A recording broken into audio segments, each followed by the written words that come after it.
எனக்கு இஷ்டப்பட்ட ருசியான உணவுகள் தான் சாப்பிடுவேன், ரொம்ப உரப்பு எண்ணெயில் பொரித்த உணவுகள் அதிக உப்புள்ள உணவுகள் தான் சாப்பிடுவீங்கன்னு நினச்சிங்கன்னா கண்டிப்பாக கிட்னியை காப்பாற்ற முடியாது. உங்களோட நோயை மோசமடைய விடாமல் சரி பண்ணி உங்கள் கிட்னியை பாதுகாத்துக்கோங்க. உங்களோட உறுப்பு, உங்களோட ஆரோக்கியம் உங்களோட கையில் தான் இருக்குது. அதை எந்த காலத்துலேயும் அலட்சியமாக எடுத்துக்காதீங்க. உங்கள் கிட்னியில் ஃபில்டர் ஆகக்கூடிய நச்சு பொருட்கள் ஃபில்டர் ஆகாமல் உங்கள் ரத்தத்திலேயே இருக்கும். அனைவருக்கும் வணக்கம். நான் உங்கள் டாக்டர் பிரகாஷ். இன்றைய ஆரோக்கிய விழிப்புணர்வு பகுதியில் ஒரு நோய் மெதுவாக எந்த வலியுமே கொடுக்காம உங்கள் உடம்பை பாதிக்கும் அப்படின்னு நீங்கள் யோசிச்சு பாருங்கள், அது என்ன நோய் அப்படின்ட்டு. ஹார்ட் ஃபெயிலியர் இருக்கிறவங்க நெஞ்சு வலியினால் பாதிக்கப்படுவாங்க. இதே இந்த கேஸ்ட்ரிக் சம்மந்தப்பட்ட பிரச்சனை, வயிறு சம்மந்தப்பட்ட பிரச்சனை இருக்கிறவங்களுக்கு வயிறு வலி இருக்கும். எலும்பு சம்மந்தப்பட்ட பிரச்சனை இருக்கிறவங்களுக்கு அந்த முட்டி இல்லைன்னா எலும்பு சம்மந்தப்பட்ட வலி இருக்கும். ஆனால் வருடக்கணக்காக கொஞ்சம் கொஞ்சமாக பாதிப்பு அடைஞ்சு எந்த வலியுமே கொடுக்காத ஒரு நோய் எதுன்னு பார்த்தீங்கன்னா கிட்னி தான். உங்களோட கிட்னி ஃபெயிலியர் ஆகும்போது ஆரம்ப கட்டத்தில் எந்தவித வலியும் இருக்காது, எந்தவித சிம்டம்ஸும் இருக்காது. ஆனால் உங்களுக்கு ஒரு 60% 70% அந்த கிட்னி ஃபெயிலியர் ஆனதுக்கப்புறம் ஒரு ஸ்டேஜ் 3B, ஸ்டேஜ் 4 அந்த மாதிரி இருக்கும்போது உங்களோட யூரினில் புரோட்டீன் லீக் ஆகும். அடுத்தது கால் வீக்கம், முகம் வீக்கமாக இருக்கிறது. காலையில் உங்களுக்கு வீக்கம் இருக்காது. நடக்க நடக்க கால் வீக்கம் அதிகமாகிறது. உடம்பு ரொம்ப சோர்வடைகிறது. அப்புறம் பசி எடுக்கிறது ரொம்ப குறைவாகிறது. இந்த மாதிரியான உங்களுக்கு ஒரு சிம்டம்ஸ் வரும்போதே உங்கள் கிட்னி 70% 80% ஆல்ரெடி ஃபெயிலியர் அப்படின்ற ஒரு ஸ்டேஜில் இருக்கும். அடுத்தது ஸ்டேஜ் 5 அப்படின்ற போது வந்துட்டாலே ட்ரீட்மெண்ட் அப்படின்னு நீங்கள் கேட்கக்கூடிய ஒரு விஷயம் டயாலிசிஸ் தான். ஸோ இந்த அளவுக்கு ஒரு நோயை அதிகப்படுத்தி அதை சரியான முறையில் பாதுகாக்காமல் உங்கள் உடம்பை ரொம்ப மோசம் அடைய வச்சிட்டிங்க அப்படின்னா உங்கள் கிட்னியில் ஃபில்டர் ஆகக்கூடிய நச்சு பொருட்கள் ஃபில்டர் ஆகாமல் உங்கள் ரத்தத்திலேயே இருக்கும்.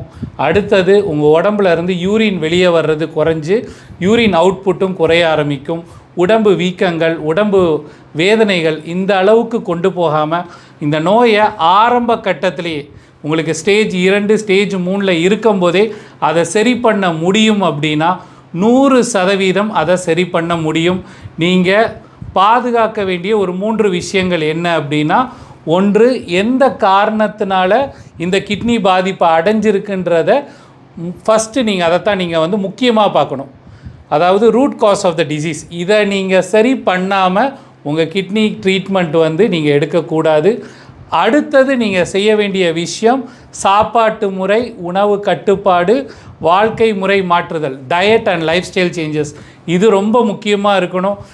இல்லை நான் கிட்னிக்கு ட்ரீட்மெண்ட் எடுக்கிறேன், ரெஸ்டாரண்ட்டில் தான் சாப்பிடுவேன், ஆட்டிறைச்சி தான் சாப்பிடுவேன், எனக்கு இஷ்டப்பட்ட ருசியான உணவுகள் தான் சாப்பிடுவேன், ரொம்ப உரப்பு எண்ணெயில் பொரித்த உணவுகள் அதிக உப்புள்ள உணவுகள் தான் சாப்பிடுவீங்கன்னு நினச்சிங்கன்னா கண்டிப்பாக கிட்னியை காப்பாற்ற முடியாது.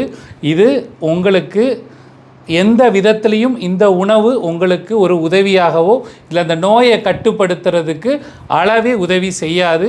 மூன்றாவது நீங்கள் செய்ய வேண்டிய விஷயம் exercise, walking, blood circulation improvement. உங்கள் உடம்போட இரத்த ஓட்டத்தை சரி பண்ணணும். ஏன்னா இரத்த ஓட்டம் சரியில்லை, உங்களோட இரத்த குழாய்கள் சரியாக இயங்கலை அப்படின்னா உங்களுக்கு இரத்த அழுத்தம் அதிகமாக இருக்கும், உங்களோட இனிப்பு நீர் கண்ட்ரோல் ஆகாது. அதனால் இந்த 3 விஷயத்தையும் சரியான முறையில் பார்த்து கிட்னி பாதிப்பு அடையாமல் பாதுகாக்கிறதுக்கு உங்களுக்கு ஒரு வாய்ப்பு இருக்குது. இதை நீங்கள் இதுவரைக்கும் செய்யலை அப்படின்னா ஃபஸ்ட்டு நீங்கள் செய்ய வேண்டிய விஷயம் ஒரு ரத்த பரிசோதனை செய்கிறது. 50 வெள்ளிக்குள்ளேயே ஒரு கிட்னி ஃபெயிலியர் இருக்கா இல்லையா, கிட்னியில் பாதிப்பு இருக்கா இல்லையான்றதை கண்டுபிடிச்சிடலாம். அடுத்தது கிட்னியில் பாதிப்பு இருந்துச்சுன்னா நீங்கள் பயப்படாதீங்க. அதுக்கு உண்டான ஆலோசனையை எடுத்து அதுக்கு உண்டான டயட், லைஃப் ஸ்டைல் இதெல்லாம் மாற்றி உங்களோட நோயை மோசமடைய விடாமல் சரி பண்ணி உங்கள் கிட்னியை பாதுகாத்துக்கோங்க. உங்களோட உறுப்பு, உங்களோட ஆரோக்கியம் உங்களோட கையில் தான் இருக்குது. அதை எந்த காலத்திலையும் அலட்சியமாக எடுத்துக்காதீங்க. எங்களோட ஆலோசனை வேணும், உங்களோட ஆரோக்கிய விழிப்புணர்வு இன்னும் எங்களோட ஆலோசனை வேணும், உங்களோட ஆரோக்கியம் இன்னும் மேன்மை அடையணும் அப்படின்னா கீழ் உள்ள நம்பருக்கு தொடர்பு கொண்டு எங்களை நீங்கள் சந்திக்கலாம். நன்றி, வணக்கம்.